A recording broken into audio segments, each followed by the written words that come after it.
Hey YouTube, thanks for being here. This is going to be a quick discussion about map generation settings. And if you're just getting the game and you're a new player and you want to understand all these map settings, there's default instruction of what they do, but then there's extra commentary that you may need that will, and a few tips here and there that'll help you to generate the right map for what you're looking for. And we're going to get into that.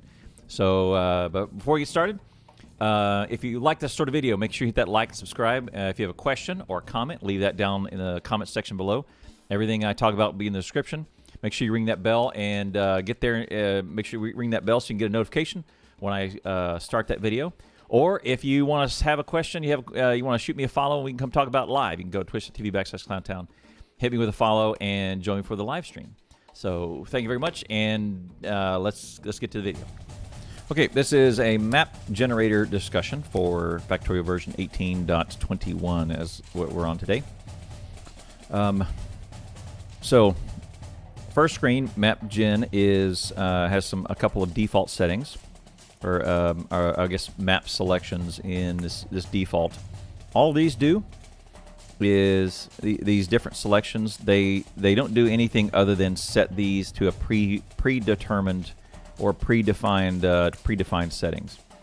So, for example, Death World will ramp up some of the evolution and the enemy base size. Rich Resources will crank up I guess not the size, the richness of the resources. Rail World increases the size and richness, but decreases the frequency, so you have to rail out there, right? Resources are spread apart, etc. Biters won't create any new bases or expand into territory. So what that means also is done is it's shut off this enemy expansion for Rail World, right? Island is self-explanatory, right?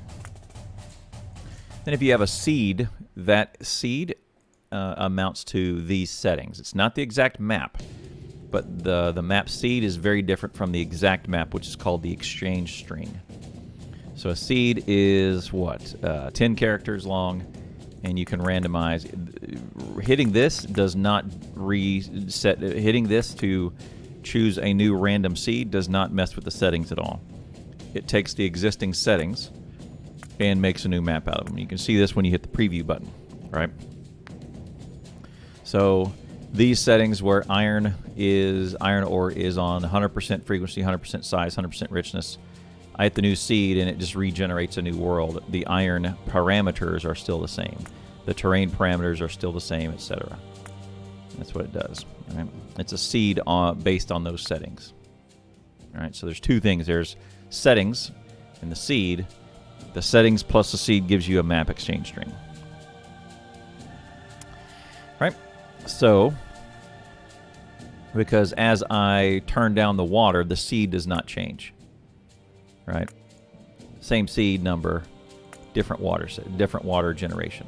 Right. Okay, so that's that. Right, that's those two controls up there. Resources, it's just that iron, copper, stone, coal, uranium, and crude oil. What you'll need most of is probably iron, and iron and/or copper.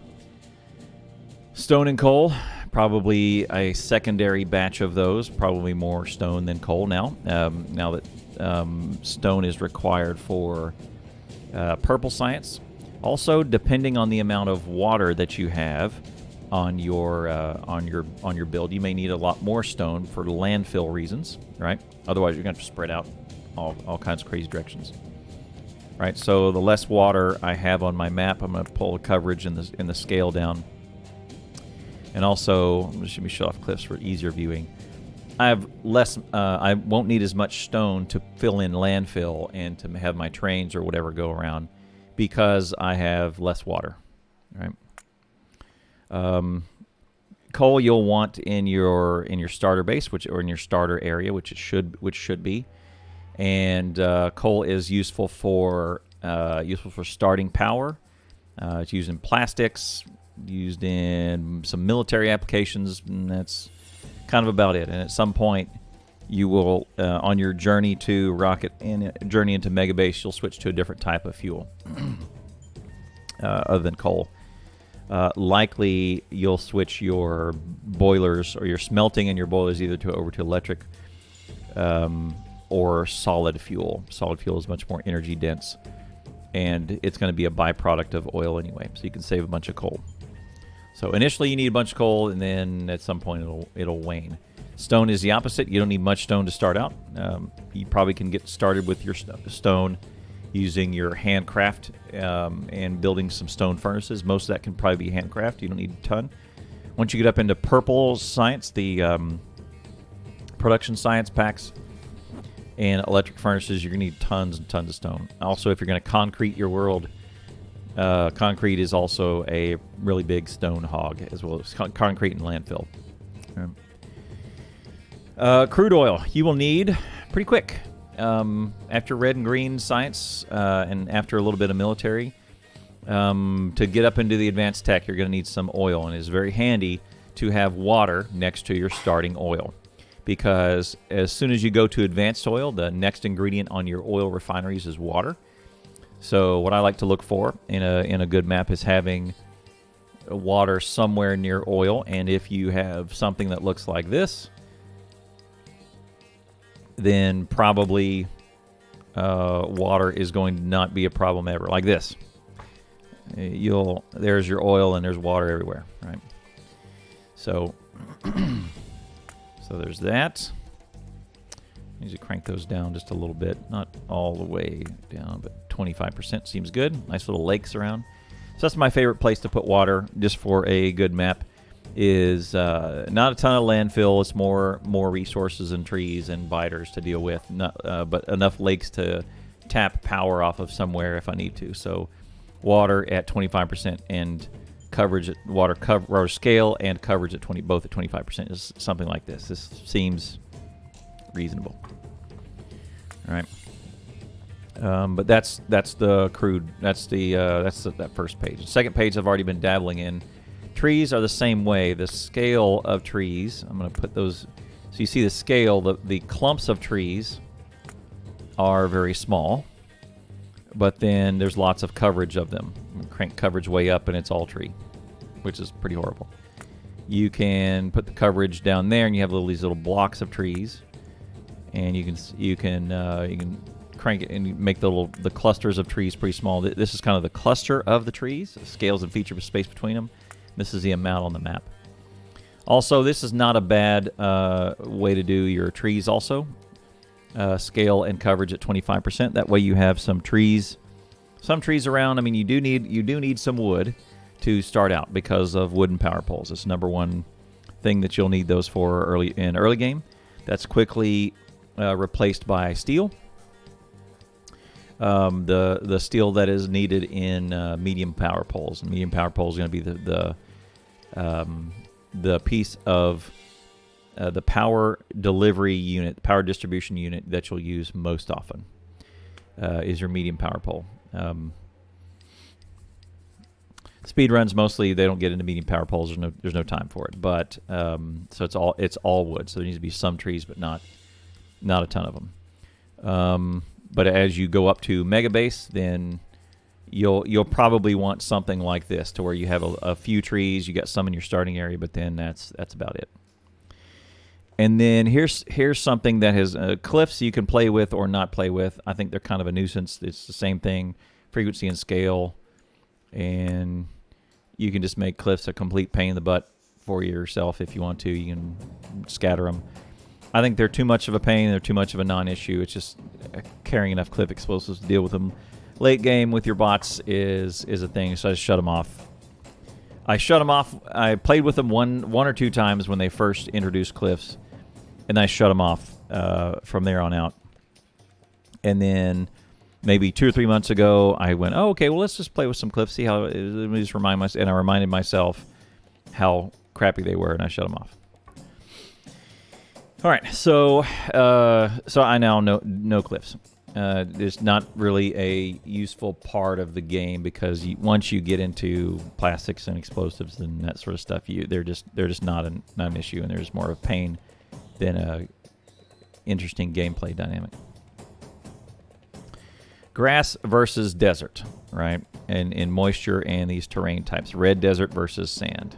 Okay. So let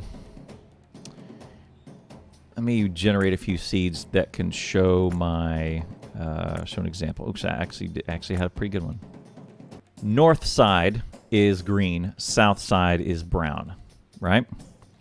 There is, and we'll assume this little green patch right here is starting area. There is a biter base about equidistant from my starting area. If I build the base and start right here, I'm the center of that segment, right? If I draw this line here, I can expect to be attacked from the south first before I'm attacked from the north, because this green and these trees have a higher pollution absorption rate than the south. And not only that, but also there's more numerous, but assume this cluster of biters is not there and we're only dealing with this one versus this one. I can assume that there's more, since there's more moisture and more green in the top of the map, that will do a better job of absorbing pollution than the south. I can also assume that there's going to be more rocks and more coal rocks in the south than the north. So I may have more stone, more luck with stone down here. Because the brown shades are more likely to have stone and coal rocks in them than the green. But the green is better at absorbing pollution. So it's both and, right? Does that make sense? So players may wind up with a map like this and be completely shocked that they get attacked way early because there's no pollution absorption and there's very few trees, right? So I didn't change anything on the scale. It just randomly grabbed a different moisture and absorption and all that, right? This is going to be attacked pretty quick because the pollution is going to spread very quickly. There's no trees and there's no moisture in the land to absorb it, all right? So this would be, but you'll get some pretty quick stone. This would be a map that you'd want to go out there, get military quick, go out there and whoop those biters and push them back so that they have to expand in that territory, right? So this map, if you might get screwed pretty good if you don't know what you're doing. This one, you're going to have a little bit more leeway, right? Does that make sense? If you have any questions, hit me up. Enemy expansion, enemy bases. So watch, I can... the size just shows you the size of each cluster. I just cranked them all up. Let me put those back down. Or the frequency, I can make lots of clusters, but similar size. See, now it's the same size, but similar clusters. Default settings is one most everybody plays with. If you are a minister of death praying for war, you'll do something like this. Let's go! Okay. Bring it on! Right.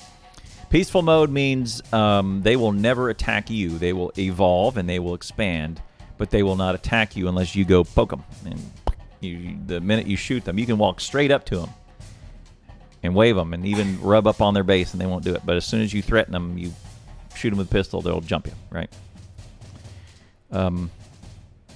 That's what peaceful mode is. Starting area size. Now watch. As I shrink it down, the biters will close in. The starting area defines a few things. Mostly it defines where the biters will spawn. You see if my center area is right here. There's a biter base really close. I'm going to have to deal with them very, very soon. That's super dangerous. You're going to screw yourself. But watch. As I crank it back up to normal, that one goes away, and we kind of have a box about this big. All right. Crank it up all the way, and the starting area size is off the screen. So much so. Let me bring it back in slowly. See, that's still off the screen at 400%, 300%, and now you just start to see. So the 300% is way out here. You can just barely see them. If you're a new player, but you still want to have the biter experience, do that. Give yourself some time to build. That way you can kind of, build into it and learn how to do it, right? If you still want the full experience, give yourself a break. Or if you're just, it is a complex game and there's a learning curve. So don't be afraid to to do that. If anything, just do that. That way you can address the bite. You can still have biters in your game, but you can address them at a time of your choosing. Right? I'm giving you permission. You don't need permission. You don't need permission from anybody else. If you need to hear it from somebody, I'm giving you permission to shut that off, or do any of these, or do that. Just shut them all off. Right? Shut them off. That's fine. So shut them off. Don't play it. Right? Right. Yeah. Some chat says a good point. They'll start to bother you somewhere around blue science if you have a pretty big one. You know, like your base will expand and you'll get some. I mean, unless you take a really active role with pollution control, they're going to about when you get to chemical science, they'll start to bother you. But that should give you enough time to build up some military tech and get some shooting speed on, get some damage on your guns, get some turrets in place, and get some wall, right? A lot of good stuff, right? There's default stuff on expansion and evolution. You can read all these. These are all go together with biters. Since this video is geared more towards new players, we're gonna leave those as they are, right? And then on the advanced tab, if you want to do your replay, I would recommend not doing this. I would recommend recording it on video. Video is just kind of easier to deal with. You can play them back and do a time speed and look at the whole map as it's being built. So the replay is very handy if you want to do that sort of thing. Pollution does affect more than just biters. Number one thing that pollution affects. I'll skip this until the end. Pollution, the number one thing that pollution does is affect biters. That's it. It does thin out and kill off trees over time, right? So you'll see a nice lush forest, and if it gets enough pollution, it will really thin out and the trees will become dead, and it will lose its wood value also. When you have a live tree versus a dead tree, it loses its wood value. I think they go from 4 per to 2 per, and they thin out pretty good. If my recommendation to you as a veteran player is if you shut off the enemies, go ahead and shut off pollution too, because this uses CPU and RAM and all that to do its calculations, because every square, every tick is interacting with each other and absorbing different rates of pollution, and every tree has a calculation and absorption rate. Now, the Woob software has trimmed the fat out of all of these calculations, and it's way better than it used to be, and it's really well optimized. However, you can just shut it all off. These, for me, almost always go hand in hand. If I don't want to play with biters, I shut the pollution off too, just so my computer is not doing pollution calculations or gas calculations. And if you've ever played the game Oxygen Not Included, there's a view that you can see the gases. One of the hotkeys. That is probably very accurate to see what the calculations are going on and how the gases interact. Just to make an analogy toward another video game, that's probably going on every square on all of this map. I mean, it's probably optimized and averaged and uses some fuzzy logic and some median values and all of that to make it a little more easy to do on the math side. But save yourself the hassle. Is if you're not playing with biters, shut the pollution off too. The tree factor is not that big a deal. Right. Okay, let's do the map size. The width, if this is set to null, not 0, but null and null, we're assume infinite on both sides. It's not infinite, but it may as well be. It's freaking giant. You got there have been some of my streamer buddies have done a ribbon world, or actually a let's reach the end of the map world. And it's like a 3-hour train trip, and you have to bring extra fuel in your train car to get there, because the train will run out of fuel. That's silliness. Assume it's infinite. That being said, I may do it someday. But the width, if you want to do what's called a ribbon world, because it's going to be shaped like a ribbon, you can limit the height of a limit the height of a... what in the world was that? Preview. There it is. You can limit the height of a map by typing in a value. So this means I have infinite width, but limited height. Right?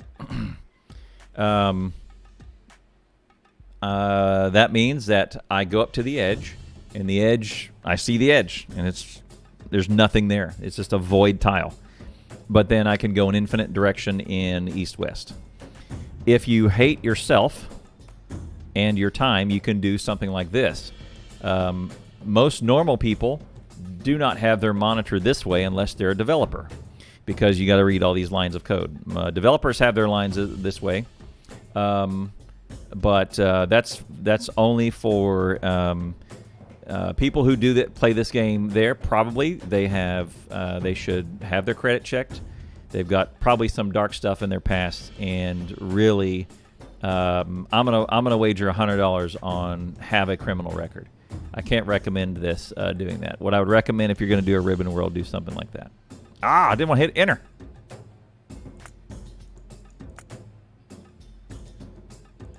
Yeah, people who do this business, and I keep hitting that button. People who do this business, they're probably mean to old people. I'm just saying.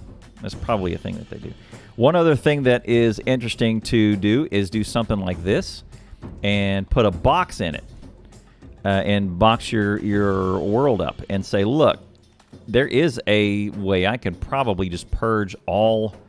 If I get to the edge and I build over everything, all the biters will be gone, and that's it. And now I've got a finite world, and that's as far as we can go.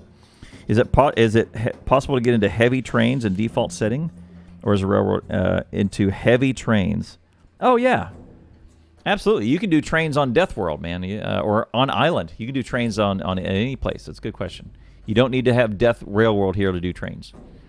And we've done default settings where we've done all of those, right? So most people, they just start with infinite, and then they choose their own, and the map will generate. You'll have chunks that you generate as you explore out. So you can still basically have this giant starting area, and then all you do is this. We've done this before. Name's Ash. Where you go, hey, thank you, King Barkley, for that 4 months sub. Appreciate it, man. We finish this up, and we'll help, and I'll talk to King Barkley. But you can go east-west and just keep going east, keep going west, and never explore north-south. That's something we've done for UPS reasons.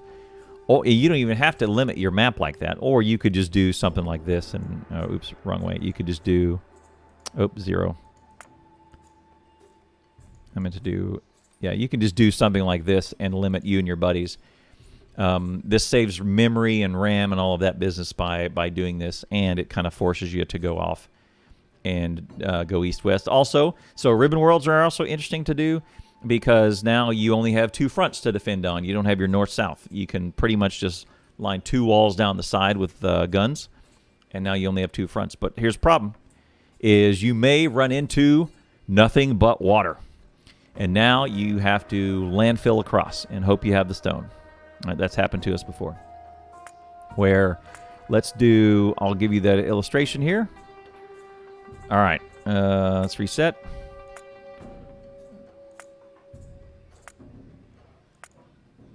There you go. So, what this means is if I don't have stone that direction, I'm kind of screwed, right? Because I better find some stone. I have a little bitty patch right here, but then there is some stone right here at the very, very edge, right? So I better find stone that way, or I'm screwed because I can't go this way, right? I got a landfill, and landfill is a stone hog. So you got to be careful. Some people, if you do a ribbon world like this, you will you can kind of just deadhead your map, and then you're done. All right, start over. Recipes have a normal and expensive mode. You can read about that in the wiki. Most people play with normal. It's hard enough. Technology difficulty, also normal, expensive. So this affects the science and the science prices, price multiplier. Here's the one, you got to do this before you start. Otherwise, you can't do it. You might can do it with a command console, but there's no menu to do this. Research queue. Everybody, this is one of the more common ones I get is, wait a second, how did you do the research queue? I haven't done that yet. And the default setting is after the game is finished, meaning you have to launch 1 rocket, 1 satellite before you get this option, and then you can start queuing up your research. If you want this before you start, flip it to always. Or if you hate yourself and your time is not worth that much, go ahead and flip it to never. I'm not going to tell you what to do. I would recommend, I almost always come over here and flip. Yeah, everybody forgets to flip that. I would go in here and flip it to after the game is finished. And finally, this down here is for importing and exporting the map exchange string. Okay, let's do this. Let's say I find a map that I want to use, and here's a good one. Let's go out to speedrun.com, /Factorio, and we say, all right, here, this is Nephrem's map that he used to set the current world record, 1 hour, 55 minutes, 21 seconds to launch a rocket. I'll say, what was the seed he used? So he often out here is in the description. You can grab that map seed. It's actually not a seed. This is an exchange string. Remember, we talked about the seed and the map exchange string are different things. The seed is up here, which is randomly generated. The exchange string is this long string of characters. And I just hit that button, pop it in there. And not only does it grab, it puts the seed and puts all the settings to where they should be. So this is the map that Nephrem's used to set that record, which is great, right? So that anytime you get a map exchange string, that's the one you want to put in here that exactly defines both the settings and the seed together, right? Because I can keep these settings and get different seeds, and that changes the exchange string, right? Yep. So you can also just do that to see what settings he used. So he cranked everything up and turned uranium off, which is smart, just save room for everything else. Terrain, right? He cranked trees all the way down, so there was only pockets of trees. He left a bunch of water there. And he wanted moisture all the way up, I guess, for different reasons. Shut the enemies off. I don't know why you keep on pollution. You can shut pollution off. But he had the tech tree on always. This is always going to uncheck. But otherwise, that is the seed that he used, or the I keep saying it, the exchange string he used. You just put that in there, and all those are cranked up. And then you grab this particular seed, 106.355.9207. And off you go. So if you want to go break a record, you can go ahead and break a record too. Get her done. All right. All right. So that is Map Exchange String. So thank you for being here. If you like that sort of video, hit that like and subscribe button. Leave a comment section. Leave a comment in the comment section if you have a question. Or you can come see us 5-6 days a week. Twitch.tv/ClownTown. Make sure you ring that bell so you get notified when there's a new video that's posted. Or if you have a question, you can come shoot me a follow. Come hang out on Twitch. All the links, support info is all down in the description below. Thanks very much for watching this video, and we'll see you next time.